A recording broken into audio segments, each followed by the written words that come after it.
Hello students. Last session के अंदर हमने application of Gauss law start किया था, जिसमें हमने होलो स्फीयर और सॉलिड स्फीयर की वजह से इलेक्ट्रिक फील्ड वेरिएशन देखा था और उससे रिलेटेड रिलेशन देखे थे। आज के सेक्शन में हम थर्ड एप्लीकेशन पे बात करते हैं, जिसमें हम एक चार्ज्ड वायर की वजह से जो इलेक्ट्रिक फील्ड वेरिएशन होता है उसे देखेंगे। तो हमारे पास एक इनफाइनाइट लेंथ का एक चार्ज वायर है, जिसके लिए चार्ज डेंसिटी जो है वो लेमडा दिया हुआ है। यहाँ पर ये जो लेमडा चार्ज है, लेमडा मतलब क्यू अपॉन लेंथ एल। ठीक है, तो यहाँ पे ये जो चार्ज है ये इस वायर पे यूनिफॉर्मली डिस्ट्रीब्यूटेड है। ठीक है, और यहाँ पर लेमडा जो है इसके लिए चार्ज डेंसिटी दी हुई है। अब हमें इस चार्ज वायर से आर डिस्टेंस पे, है ना, ये कोई आर डिस्टेंस पे कोई पॉइंट पी है जहाँ पे हमें इलेक्ट्रिक फील्ड वेरिएशन देखना है। तो हम करेंगे क्या, अकॉर्डिंग टू गॉस लॉ जो है हमने कहा, तो हम क्या करेंगे, गाउसियन सरफेस अज्यूम करेंगे। तो ये जो शेडेड पोर्शन दिया हुआ है ये गाउसियन सरफेस है। तो हम कहते हैं कि जब हम गाउसियन सरफेस लेते हैं तो उसकी जो गाउसियन सरफेस है इलेक्ट्रिक फील्ड यूनिफॉर्म होना चाहिए। तो हमने यहाँ पे 3 गाउसियन सरफेस अज्यूम किए सिलेंड्रिकल फॉर्म में। एक तो ये है ऊपर वाला पोर्शन, ठीक है, दूसरा जो है ये इसका कर्व वाला पोर्शन, और तीसरा जो है वो ये बॉटम का प्लेन पोर्शन। तो इलेक्ट्रिक फील्ड निकालने के लिए हम 3 एलिमेंट लेंगे। अब 3 एलिमेंट में पहला एलिमेंट लिया हमने सरफेस। यहाँ पे हमें पता है जो एरिया वेक्टर होता है वो सरफेस के परपेंडिकुलर होता है। ठीक है, तो यहाँ से जो डी एस वेक्टर आएगा ये आएगा ऊपर की तरफ, डी एस वेक्टर, ये 1। ठीक है, दूसरा एलिमेंट हम लेते हैं यहाँ पे पॉइंट पी पे, ये हमारे पास डी एस टू वेक्टर। ठीक है, और तीसरा एलिमेंट लेते हैं यहाँ पे हम नीचे की तरफ, जिसका डी एस थ्री वेक्टर वो आएगा नीचे की तरफ। ठीक है, अब देखिए हमें पता है इलेक्ट्रिक फील्ड जो होता है उस वायर की वजह से जो इलेक्ट्रिक फील्ड होगा वो वायर के परपेंडिकुलर होगा, यानी इलेक्ट्रिक फील्ड डायरेक्शन जो होगी वो यहाँ पे होगी।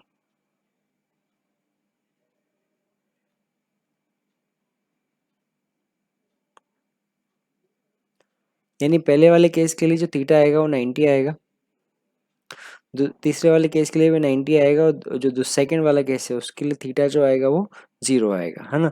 तो अब यहाँ से हम देखते हैं जो टोटल फ्लक्स होगा, है ना, टोटल फ्लक्स वो होगा 3 सरफेस की वजह से। यानी तीनों के लिए हम क्या लिखेंगे, क्लोज इंटीग्रल, है ना, close integral E vector dot D s vector is equal to, अब यहाँ पे 3 सरफेसेस है ना, तो एक सरफेस यहाँ पे आएगी E vector dot D S one vector plus integration E vector dot D S two vector plus integration E vector dot D S three vector is equal to होगा total charge enclose upon epsilon naught. ठीक है, अब देखिए जो first वाला case है उसके लिए थीटा जो है वो 90 है, सेकेंड वाले केस के लिए थीटा जो है वो 0 है, और थर्ड वाले केस के लिए थीटा जो है वो 90 है ना। तो यहाँ पे हमारे पास फर्स्ट एंड थर्ड वाले केस के लिए जो इलेक्ट्रिक फील्ड होगा वो 0 हो जाएगा। तो यहाँ पे सेकेंड केस से हम देखेंगे ई जो है वो बाहर आ जाएगा, integration E D S is equal to Q in. अब देखिए क्यू जो है वो ये वाला जो पोर्शन है, सिर्फ इतने वाले पोर्शन की का जो चार्ज है वो इंक्लूड होगा यहाँ पे, है ना। तो जिसकी लेंथ जो है वो एल है, चार्ज डेंसिटी जो है वो लेमडा है। तो इस वाले पोर्शन के अंदर जो चार्ज आएगा सिर्फ इतने लेंथ की वायर की वजह से जो चार्ज आएगा वो आएगा Q is equal to lambda into उसकी length L upon epsilon naught, है ना। और ई देखिए डी एस जो है वो जो सेकेंड सरफेस है उसका एरिया है, और वो कर्व सरफेस है जिसका एरिया होगा 2 पाई, जो रेडियस है वो आर, और लेंथ जो है वो एल दी हुई है ना, lambda L upon epsilon note. देखिए यहाँ से हमारे पास रिलेशन आ गया, रिलेशन हमें मिला इलेक्ट्रिक फील्ड का, ई इजिकल टू एल से एल हट जाएगा, वो बचेगा lambda upon 2 pi epsilon naught into R. ये हमारे पास आया इलेक्ट्रिक फील्ड रिलेशन। ठीक है, इसका अगर वेक्टर फॉर्म भी हम देखेंगे तो वेक्टर फॉर्म में मिलेगा lambda upon 2 pi epsilon naught R, और ये आर के आर जो होगा वो ये इसकी परपेंडिकुलर डायरेक्शन होगी, या इसको हम ऐसे भी लिख सकते हैं 2 के लेमडा अपॉन आर। ये हमारे पास होगा इलेक्ट्रिक फील्ड। ठीक है, तो अब इससे रिलेटेड एक इलस्ट्रेशन देखते हैं। जैसे अज्यूम करते हैं कि एक चार्ज वायर है, उससे r डिस्टेंस पे एक चार्ज पार्टिकल है जिसका मास m है। ठीक है, इस पर हमें दिया हुआ चार्ज डिस्ट्रीब्यूशन लेमडा। ठीक है, इससे ये r डिस्टेंस पे एक चार्ज पार्टिकल है जिसका मास जो है वो m है ना, नेगेटिव चार्ज है। ये क्या कर रहा है, सर्कुलर पाथ पे घूम रहा है। ठीक है, तो हमें करना है find velocity of charge particle. तो जो चार्ज पार्टिकल है उसके लिए वेलोसिटी क्या होगी वो हमें फाइंड करनी है ना। तो एक बार समझिए, जब ये यहाँ पे चार्ज पार्टिकल जो है ये रोटेट होगा तो चार्ज पार्टिकल पे फोर्स जो लगेंगे है ना, चार्ज पार्टिकल को सर्कुलर पाथ पे कवर करने के लिए हमें सेंट्रीफ्यूगल फोर्स रिक्वायर्ड होता है। ठीक है, सेंट्रीफ्यूगल फोर्स लगेगा बाहर की तरफ, वो होगा mv² अपॉन r। अभी क्वेश्चन है कि जो mv² अपॉन r इसे प्रोवाइड कौन कराएगा, ये इसे प्रोवाइड कराएगा इलेक्ट्रोस्टैटिक फोर्स यानी q इंटू ई। और यहाँ पे ई जो होगा वो होगा चार्ज वायर की वजह से इलेक्ट्रिक फील्ड, यानी हम लिखेंगे Q E is equal to mv² upon r। Q electric field आएगा 2 है ना, चार्ज डेंसिटी लेमडा दी हुई है तो 2k lambda upon r is equal to mv² upon r। यानी यहाँ से v² आ जाएगा, v² is equal to r से हट जाएगा 2k/q लेमडा अपॉन m। ठीक है, और v की रिलेशन के लिए ये आ जाएगा हमारे पास वेलोसिटी का रिलेशन। ओके, तो अब चार्ज वायर से मतलब चार वायर के बाद अब यहाँ पे देखते हैं non conducting uniformly charge sheet. तो ये हमारे पास एक शीट दी हुई है जिसके लिए चार्ज डेंसिटी हमें दिया हुआ है सिग्मा। तो इस शीट की वजह से हमें इलेक्ट्रिक फील्ड वेरिएशन देखना है ना। तो अभी इससे पहले वायर के लिए देखा था, अब यहाँ पे बात करते हैं शीट की वजह से। तो शीट की वजह से चार्ज डेंसिटी जो है वो सिग्मा दी हुई है। तो अब यहाँ पे हम देखते हैं, तो हमने क्या किया, एक सिलेंड्रिकल गाउसियन सरफेस ली है जिसका हाफ पोर्शन जो है वो राइट साइड है और हाफ जो है वो लेफ्ट साइड है। तो अब हम 3 एलिमेंट लेंगे। एक एलिमेंट लिया जैसे यहाँ पे, इसके लिए यहाँ पे होगा ds1 वेक्टर। ठीक है, दूसरा एलिमेंट जो है वो इसके कर्व सरफेस पे लेंगे। अब देखिए कर्व सरफेस ऊपर की तरफ है तो डायरेक्शन आएगी ऊपर की तरफ ds2 वेक्टर। ठीक है, और जो थर्ड एलिमेंट लेंगे वो यहाँ लेंगे जिसके लिए यहाँ पे आएगी ds3 वेक्टर। अगेन यहाँ पे जो टोटल फ्लक्स होगा close integral E vector dot ds vector वो हम यहाँ पे लिखेंगे integration E vector dot ds1 vector plus integration E vector dot ds2 vector plus integration E vector dot ds3 vector is equal to Q in upon epsilon naught है ना। अब ये चीज़ देखिए यहाँ पर थीटा का जो रिलेशन है, पहले वाले केस के लिए जो थीटा है वो 0 है, दूसरे वाले केस के लिए थीटा जो है वो 90 है, और थर्ड वाले केस के लिए थीटा जो है वो 0 है। यानी जो सेकंड वाला केस है उसकी वजह से इलेक्ट्रिक फील्ड जो होगा वो 0 हो जाएगा। ठीक है, तो यहाँ से हमारे पास दोनों के लिए अगर बात करें तो दोनों का जो सरफेस एरिया है ना ds1 और ds2 दोनों बराबर है, इलेक्ट्रिक फील्ड जो है बाहर आ जाएगा। तो हम यहाँ से लिख सकते हैं 2e integration ds is equal to Q in upon epsilon naught है ना। अब देखिए ds जो है और उसका एरिया निकालेंगे तो वो ये वाला प्लेन आएगा जिसका एरिया जो है वो आएगा पाई r² है ना। अगर ये रेडियस जो है वो r है तो ये पाई r² होगा, और ये वाला जो एरिया है जो सरफेस वाली बात है वो भी पाई r² आएगा। तो इस सरफेस पे जो चार्ज आएगा q वो होगा सिग्मा इंटू इसका एरिया, और एरिया पाई r²। ठीक है, तो ये रिलेशन हम यहाँ पे रख देते हैं 2e एरिया जो है वो है pi r² is equal to Q in pi r² into sigma upon epsilon naught, है ना। तो देखिए यहाँ से पाई आर स्क्वायर जो है वो दोनों तरीके से कॉमन आ रहा है, ये कट गया, तो हमारे पास इलेक्ट्रिक फील्ड मिला E is equal to sigma upon 2 epsilon naught. ठीक है, तो एक जो चार्ज शीट होती है उसकी वजह से जो इलेक्ट्रिक फील्ड वेरिएशन होता है वो आता है E is equal to sigma upon 2 epsilon naught, है ना। और यहाँ पर देखिए, यहाँ पे इलेक्ट्रिक फील्ड जो है वो सरफेस से डिस्टेंस पे डिपेंड नहीं कर रहा, यानी इस शीट की बात की जाए तो शीट से अगर किसी भी डायरेक्शन में देखेंगे तो इलेक्ट्रिक फील्ड जो होगा वो यूनिफॉर्म होगा, है ना। और इस शीट से जो डायरेक्शन होगी इलेक्ट्रिक फील्ड की वो इस तरीके से होगी। ठीक है, इससे इस तरफ और इससे भी इस तरफ। ठीक है, यहाँ पर भी होगा वो होगा सिग्मा अपॉन 2 एप्सिलॉन नॉट, और इधर भी होगा वो होगा sigma upon 2 epsilon not. Okay,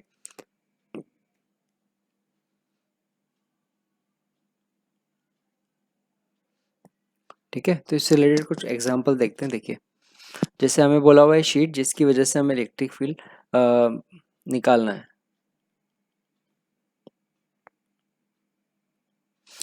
जैसे एज्यूम करते हैं कि ये एक शीट दी हुई है और दूसरी शीट इसके पास ही यहाँ कहीं दी हुई है।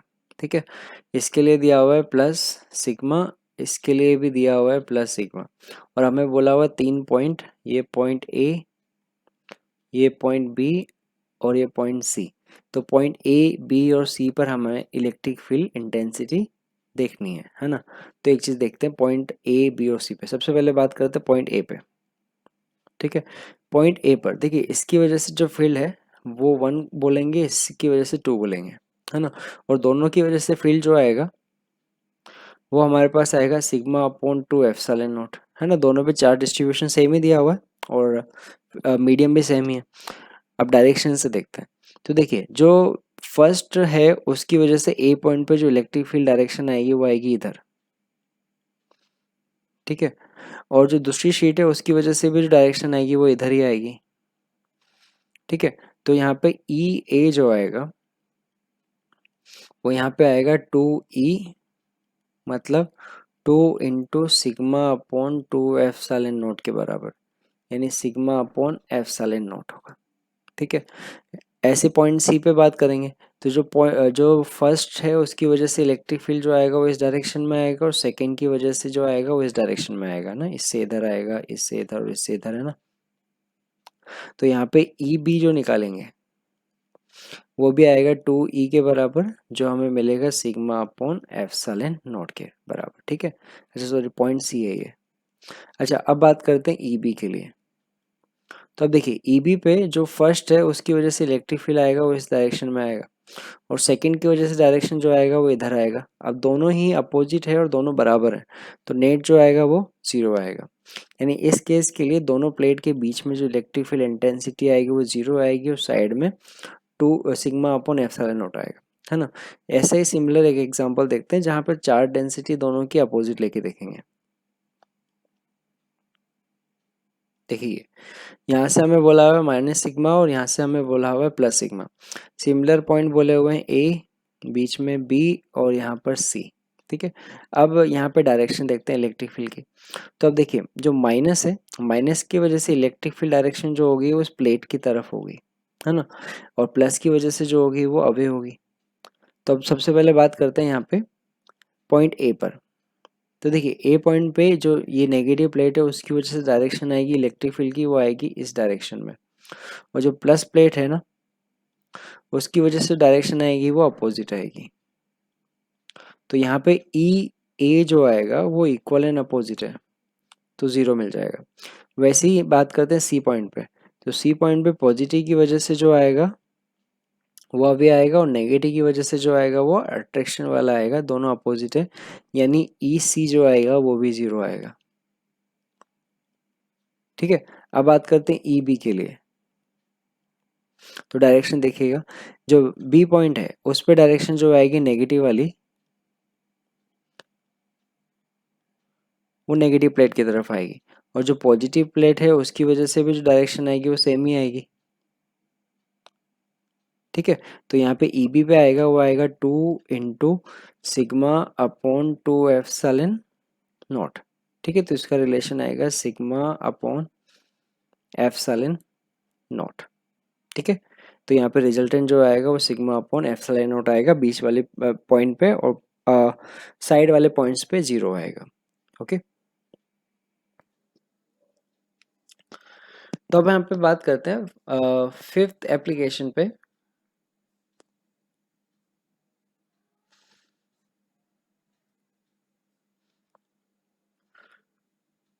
तो अब हम यहाँ पे बात करते हैं electric field strength due to charge conducting sheet. देखिए, कंडक्टिंग शीट का फर्क क्या पड़ेगा कि कंडक्टिंग शीट के अंदर जो चार्ज होता है उसके वॉल्यूम में 0 होता है, सिर्फ उसकी सरफेस पे होता है। इससे पहले हमने देखा था नॉन कंडक्टिंग शीट, तो उसके वॉल्यूम में चार्ज था। तो अगर यहाँ पे कंडक्टिंग शीट होगा तो अब देखिए यहाँ पे जो चार्ज डेंसिटी होगी वो केवल इसके सरफेस पे होगी, आउटर सरफेस पे होगी। बाकी इसके अंदर के पॉइंट के लिए जो इलेक्ट्रिक फील्ड आएगा वो 0 आएगा।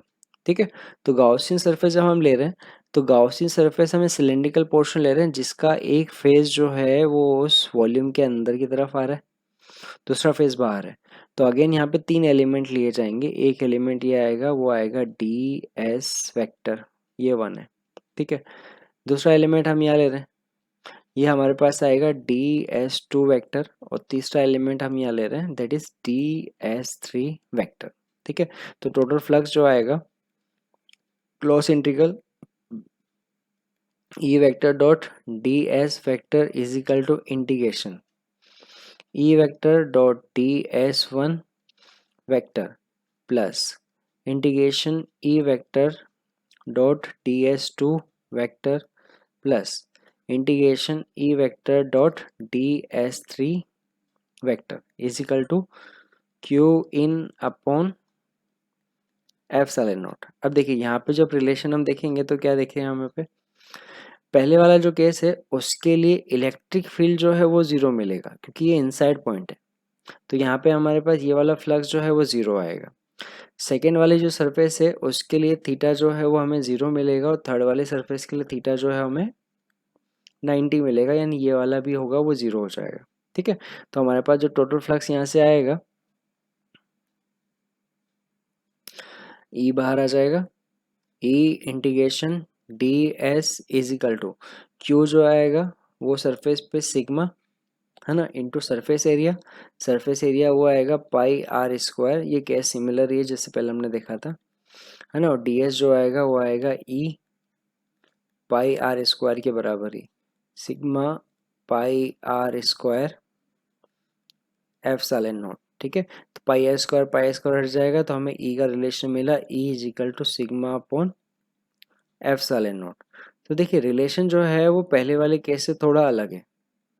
यहाँ पे हमारे पास रिलेशन जो आ रहा है वो सिग्मा अपॉन एप्सिलॉन नॉट का आ रहा है, और पहले था हमारे पास सिग्मा अपॉन 2 एप्सिलॉन नॉट। तो देखिए हमें याद रखना है कि जो सिंगल शीट होती है उसकी वजह से जो इलेक्ट्रिक फील्ड होता है वो सिग्मा अपॉन 2 एप्सिलॉन नॉट ही होता है। ये वाला केस कैसे बना है, अगर इसको हम अज्यूम करें ना तो ये वाला केस वैसा है जैसे हमने लास्ट जो है वो एग्जाम्पल में देखा था। ये इस तरीके से यहाँ पर सिग्मा है, यहाँ पर सिग्मा है, यहाँ के किसी पॉइंट पे इलेक्ट्रिक फील्ड हमने जब निकाला था तो वो आया था हमारे पास sigma upon 2 epsilon naught plus sigma upon 2 epsilon naught. तो इनका रिजल्टेंट जो है हमें यही मिल रहा था। तो हम क्या याद रखेंगे कि एक सिंगल शीट की वजह से जो है वो सिग्मा अपॉन 2 एप्सिलॉन नॉट आता है, पर कंडक्टिंग शीट दिया है तो उसमें हम उसकी सरफेसेस को 2 कंडक्टिंग शीट एज्यूम कर सकते हैं, तो उसमें हमारे पास sigma upon epsilon naught relation आ जाता है। ठीक है, तो हम यहाँ पे बात करते हैं इलस्ट्रेशन के लिए। देखिए इलस्ट्रेशन हमें बोला हुआ है कि एक इनफाइनाइट जो है वो चार्ज शीट दी हुई है, और हमें बोला हुआ है इस प्लेन के लिए जो चार्ज डेंसिटी है वो एस दिया हुआ है ना, उसके लिए चार्ज डेंसिटी एस दिया हुआ है, और जो बॉल है उसका मास एम दिया हुआ है, और चार्ज जो है उस पर क्यू दिया हुआ है। अब बी जो है वो एक स्ट्रिंग से कनेक्टेड है जिस ए जो दिया हुआ है डायग्राम में। अब बोला हुआ है जो टेंजेंट एंगल जो है थीटा है ना, form between the string and line a जो है वो क्या होगी वो पूछा हुआ है हमें।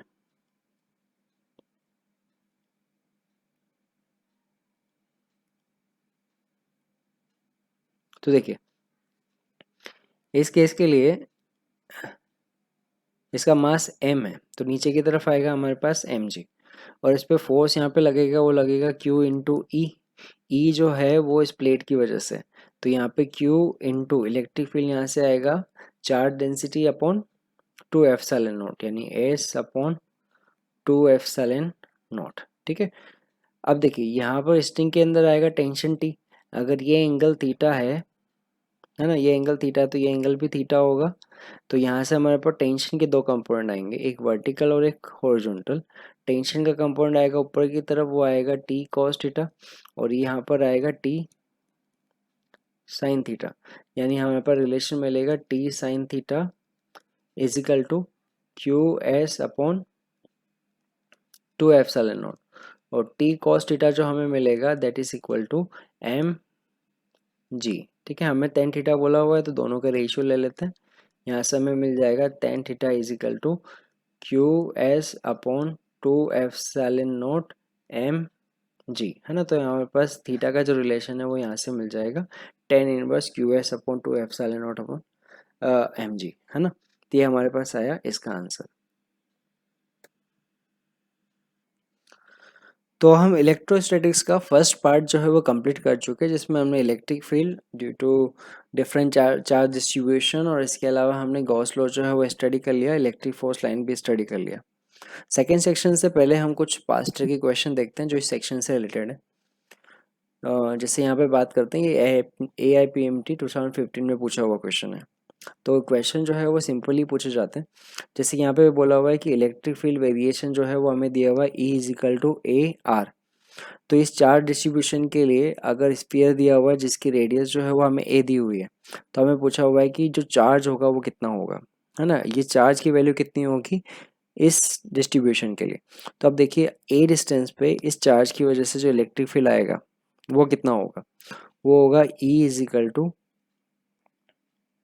KQ upon a square, radius है ना ए स्क्वायर, और इलेक्ट्रिक फील्ड का वेरिएशन जो हमें दिया हुआ वो दिया हुआ ई ए इंटू आर। अगर इलेक्ट्रिक फील्ड वेरिएशन अगर यहाँ से देखें तो X is equal to sorry R is equal to a पर हम देखेंगे तो इलेक्ट्रिक फील्ड होगा वो होगा ए इंटू आर की जगह हमने लिख दिया ए।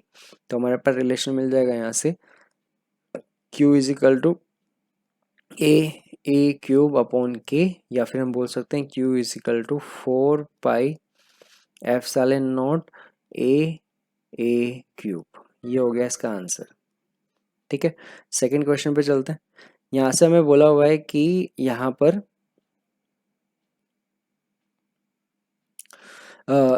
इलेक्ट्रॉन का मास एम ही दिया हुआ है और इनर्शियली रेस्ट पे है, move through a certain distance uniform field, जिसको उसे टाइम लगा t1। सेम जो है वो प्रोटॉन का मास एमपी दिया हुआ है, शुरुआत में वो रेस्ट पे था और t2 टाइम उसे लगता है सेम डिस्टेंस कवर करने में सेम इलेक्ट्रिक फील्ड के अंदर। तो हमें पूछा हुआ t2 अपॉन t1 जो होगा वो कितना होगा। मीन्स यहाँ पे हमारे पास दो चार्ज है, एक इलेक्ट्रॉन दिया हुआ है और एक प्रोटॉन दिया हुआ है। वो दोनों जो है वो सेम डिस्टेंस कवर करते हैं, यहाँ से लेके यहाँ तक की डिस्टेंस जो है वो दोनों सेम कवर करते हैं। इसको यहाँ से यहाँ तक आने में जो टाइम लगता है ना, वो लगता है t1, और इसको यहाँ तक आने में जो टाइम लगता है वो है t2। तो हमें पूछा हुआ t2 अपॉन t1 कितना होगा। दोनों में डिस्टेंस जो है वो कॉमन है और इलेक्ट्रिक फील्ड जो है वो उसका मैग्नीट्यूड भी सेम है। तो अब देखिए इलेक्ट्रिक फील्ड के अंदर इस डिस्टेंस को कवर करने का रिलेशन क्या होगा। अगर इनर्शियल वेलोसिटी जीरो है तो हम बोलेंगे S is equal to U T plus half A T square, है ना। इनर्शियल वेलोसिटी जीरो है तो हम यहाँ से बोल सकते हैं S is equal to 1/2, acceleration होगा वो होगा Q E upon M into T square. देखिए यहाँ पे अगर हम देखें इस रिलेशन में डिस्टेंस का जो रिलेशन आया है, देखिए यहाँ पे दोनों केस के डिस्टेंस जो है वो कॉमन है, दोनों की डिस्टेंस जो है वो कवर की गई वो सेम है, दोनों पे चार्ज मैग्नीट्यूड सेम है, दोनों पे इलेक्ट्रिक फील्ड सेम है। तो यहाँ से हमें रिलेशन मिल रहा है T square proportional to M, यानी T proportional to root of M. तो हमें मिलेगा t2 upon t1 is equal to root of M. m2 जो है वो प्रोटॉन के लिए और m1 जो है वो इलेक्ट्रॉन के लिए। तो ये हमारे पास हो गया आंसर। ठीक है, अच्छा नेक्स्ट देखते हैं। ये हमारे पास नीट 2013 का क्वेश्चन। हमें ये दो डायग्राम बताए हुए हैं, उसमें हमें बोला हुआ है कि इक्विलिब्रियम कंडीशन के लिए, है ना, पहले सेपरेशन आर था, दूसरी कंडीशन में सेपरेशन आर है। पहले y डिस्टेंस थी, दूसरी कंडीशन में y/2 है। सॉरी ये r नहीं है, ये r डैश है जिसकी वैल्यू हमें निकालनी है। तो दूसरी कंडीशन में जो सेपरेशन होगा वो पूछा हुआ है वो कितना होगा। तो अब देखिए ये वाले क्वेश्चन हमने देखे, नीचे की तरफ यहाँ पे mg होगा, बैलेंस कंडीशन के लिए यहाँ पे फोर्स जो होगा वो Fe होगा। तो हमने यहाँ पे देखा जो थीटा का रिलेशन आया था, है ना, वो हमारे पास आया था tan theta is equal to Fe upon mg। Fe होगा K Q square upon R square, यानी K Q square upon R square mg, है ना। ये तो हमारे पास एक इक्वेशन बनी। अगर मैं डायग्राम से tan थीटा निकालूं तो मुझे tan थीटा मिलेगा, tan theta is equal to r/2 upon y, है ना। ये वाला जो पोर्शन है यहाँ से यहाँ तक ये है हमारे पास r/2 और हाइट जो है वो y है, ठीक है। तो यहाँ से हमें मिल रहा है r/2y, ये इक्वेशन मिली second. Equation first and second अगर दोनों को बराबर कर दे तो हमारे पास एक रिलेशन मिल जाएगा, r/2y is equal to K Q square upon R square mg, ठीक है। तो यहाँ से हमारे पास देखिए ये मिला r³ is equal to 2k² square upon mg into Y. देखिए यहाँ से हमें रिलेशन में पता चलता है कि देखिए k कांस्टेंट है, q कांस्टेंट है, m कांस्टेंट है और g कांस्टेंट है, यानी हमारे पास वेरिएबल जो है वो सिर्फ r एंड y है। तो यहाँ से हमें मिलता है y is proportional to r³, है ना। यानी ये भी बोल सकते हैं y1 upon y2 is equal to r1 upon r2 power 3, ठीक है। तो यहाँ से हमारे पास रिलेशन आ जाएगा। दूसरी कंडीशन में जो y है वो इनिशियल का हाफ है ना, y2 is equal to y1/2 होगा। तो हमें मिल जाएगा 2 is equal to r upon r dash का होल क्यूब, है ना। तो यहाँ से हमारे पास रिलेशन मिल जाएगा r dash is equal to r upon 2 की पावर 1/3, ठीक है। तो हमारे पास जो ऑप्शन है ये बी, देखिए r अपॉन 2 की पावर 1/3, ओके। अब देखते हैं नेक्स्ट क्वेश्चन। देखिए ये वाला क्वेश्चन जो है वो नीट में और मेंस में भी पूछा हुआ क्वेश्चन है, और ये क्वेश्चन जो है वो आईआईटी में आया हुआ क्वेश्चन है, उसके बाद नीट में भी पूछा हुआ क्वेश्चन है। ये नीट के अंदर 2016 में पूछा हुआ था,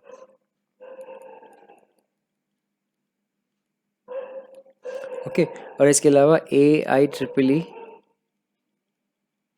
2011 में भी ये क्वेश्चन पूछा हुआ है, ठीक है। तो क्वेश्चन में हमें बोला हुआ क्या है कि सिस्टम जो है वो यहाँ पर इक्विलिब्रियम कंडीशन पे और दोनों पे जो चार्ज है वो क्यू है।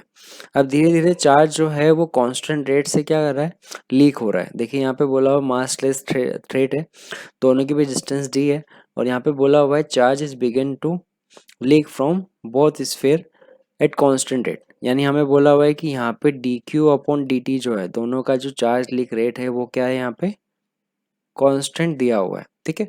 अब हमें बोला हुआ है as result the charge approach each other with velocity v then function of distance x between them. होगा क्या, चार्ज जो होगा वो एक दूसरे के पास आएंगे, तो किसी डिस्टेंस पे जब वो यहाँ पे आ रहे हैं दोनों की भी डिस्टेंस अगर x है और इनकी वेलोसिटी अगर v है, तो हमें बोला हुआ v और x में रिलेशन जो होगा वो क्या होगा, है ना। तो अब देखिए इसकी स्टार्टिंग जो है वो हम पहले भी कई क्वेश्चन में देख चुके हैं, वो सिमिलर थ्योरी पे बेस्ड है।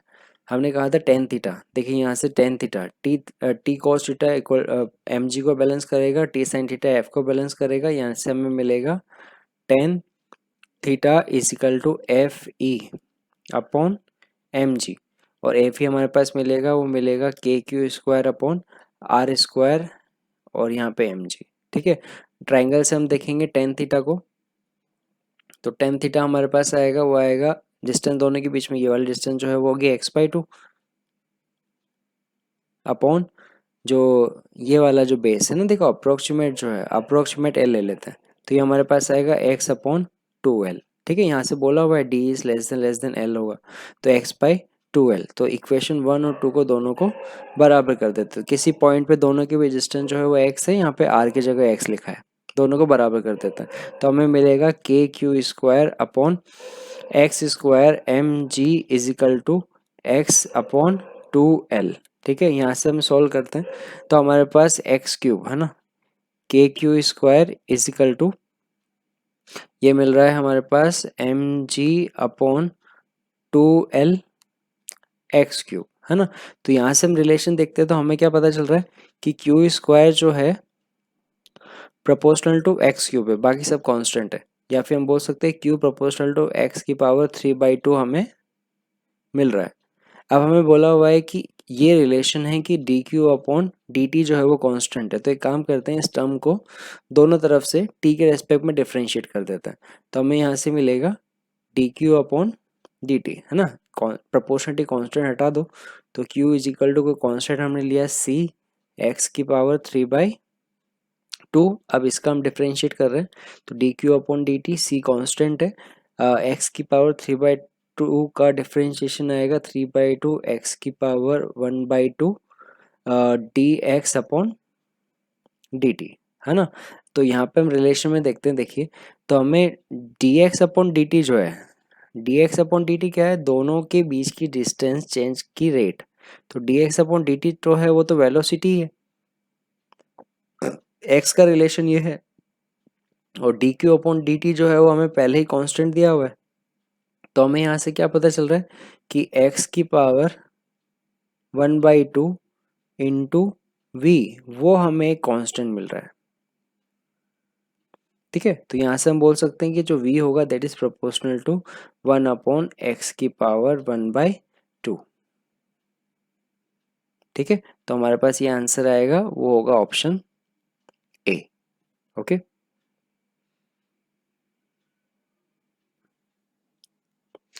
तो अब चलते हैं नेक्स्ट इलस्ट्रेशन पे जिसमें हमें बोला हुआ है 3 इनफाइनाइटली लॉन्ग चार्ज शीट जिसमें हमें पॉइंट पी जो है वहाँ पे नेट इलेक्ट्रिक फील्ड इंटेंसिटी निकालना है ना। तो इसके लिए देखो सिंपल सा प्रोसीजर है, यहाँ पे हमारे पास जो चार्ज शीट है वो डिस्टेंस पे डिपेंड नहीं करता, तो ये जो डिस्टेंस है वो हमारे किसी काम नहीं आने वाला। यहाँ पर जो चार्ज डेंसिटी है ये 1 2 और ये 3, ये तीनों की वजह से पॉइंट पी पे इलेक्ट्रिक फील्ड आएगा। ठीक है, तो हमें यहाँ पे पॉइंट पी पे इलेक्ट्रिक फील्ड देखना है। तो पहले हम बात करते हैं इस पॉइंट पी पे प्लेट 1 की वजह से। तो प्लेट 1 की वजह से जो इलेक्ट्रिक फील्ड आएगा है ना वो आएगा, पॉजिटिव चार्ज है तो अवे की तरफ आएगा, यानी इसकी वजह से जो आएगा प्लेट के अवे आएगा, यानी इसकी वजह से इलेक्ट्रिक फील्ड आएगा वो आएगा नीचे की तरफ, वो होगा सिग्मा अपॉन 2 एप्सिलॉन नॉट। ठीक है, अब बात करते हैं दूसरा प्लेट 2 -2 सिग्मा। तो -2 सिग्मा जो है वो प्लेट की तरफ ही अट्रैक्शन वाला आएगा इलेक्ट्रिक फील्ड ये, यानी इस पॉइंट पी पे जो आएगा वो इस पे भी आएगा, वो नीचे की तरफ ही आएगा। ठीक है, तो इसकी वजह से जो इलेक्ट्रिक फील्ड आएगा वो आएगा नीचे की तरफ, वो आएगा 2 सिग्मा अपॉन 2 एप्सिलॉन नॉट। ठीक है, भाई यहाँ पे हम मैग्नीट्यूड पे चल रहे हैं और डायरेक्शन जो है वो डायरेक्ट देख रहे हैं। वैसे हम देखते हैं माइनस सिग्मा के लिए। ठीक है, तो माइनस सिग्मा की वजह से भी जो इलेक्ट्रिक फील्ड आएगा वो प्लेट की तरफ आना चाहिए, यानी पॉइंट पी पे जो डायरेक्शन आएगी वो इस पे भी नीचे की तरफ आएगी, यानी उसकी वजह से जो डायरेक्शन आएगी वो भी नीचे आएगी, वो आएगी सिग्मा अपॉन एप्सिलॉन नॉट, यानी तीनों जो है फील्ड वो सेम डायरेक्शन पे आ रहे हैं, यानी पॉइंट पी पे जो इलेक्ट्रिक फील्ड आएगा है ना वो आपके पास आएगा sigma upon 2 epsilon naught plus sigma upon epsilon naught plus sigma upon 2 epsilon not, यानी रिजल्टेंट जो आएगा वो यहाँ पे हमारे पास आएगा 2 सिग्मा अपॉन एप्सिलॉन नॉट। ठीक है, ये हमारे पास हो गया आंसर। ठीक है, इसमें एक और एग्जांपल देखते हैं आगे। देखिए हमें बोला हुआ है चार्ज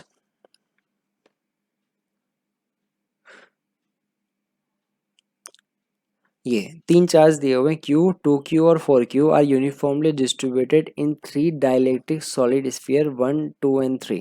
ठीक है, पहला डेटा ये याद रखिएगा, डाइलेक्ट्रिक स्फीयर दिया हुआ है यानी इसके वॉल्यूम में भी चार्ज होगा, इनकी रेडियस है r/2 r एंड 2r जैसे कि डायग्राम में बताई हुई है। If magnitude of electric field at point P at distance r from the center 1 2 3 is E1 E2 and E3 respectively, then what is the relation between E1 E2 and E3 है ना। तो देखिए पहले बात करते हैं फर्स्ट स्फीयर के लिए। तो फर्स्ट स्फीयर के लिए जो E1 होगा, तो देखिए सिंपल सा है, स्फीयर की रेडियस चाहे r/2 है, पर डिस्टेंस जो है वो r है। तो हमने कहा था जब स्फीयर से जब हम बात करते हैं बाहर के पॉइंट के लिए, तो हम उसे पॉइंट चार्ज कंसिडर कर सकते हैं। तो उसकी वजह से जो इलेक्ट्रिक फील्ड आएगा वो सिंपल ही आएगा, वो आएगा KQ/r²। ये हमारे पास फर्स्ट चार्ज की वजह से, ठीक है। अगर सेकेंड के लिए बात करते हैं, तो देखिए सेकेंड स्फीयर जो है उसके लिए जो पॉइंट है उसकी सरफेस पे, और उसकी रेडियस जो है वो r है, और चार्ज जो है वो 2q है। तो जो सरफेस पे है उसके लिए भी हम पॉइंट चार्ज ही कंसिडर कर सकते हैं। तो E2 जो आएगा वो हमारे पास आएगा K, चार्ज जो होगा वो 2q/रेडियस जो है वो r²। ये हमें मिल जाएगा 2kq/r²। अब बात करते हैं थर्ड स्फीयर के लिए। देखिए थर्ड में हमारे पास वॉल्यूम के अंदर है ये पॉइंट, और वॉल्यूम के लिए इलेक्ट्रिक फील्ड वेरिएशन जो है वो हमने देखा था E=KQ, जो डिस्टेंस थी r/r³। ठीक है। अब यहाँ पे जो इसकी रेडियस है वो 2r है ना, कंफ्यूजन के लिए इसे a मान लेते हैं, AQ। a जो था वो स्फीयर के लिए रेडियस थी। तो यहाँ पे इस केस के लिए स्मॉल r जो है वो कैपिटल R है, और जो इसकी रेडियस है वो 2r है। तो जो हमारे पास E3 आएगा,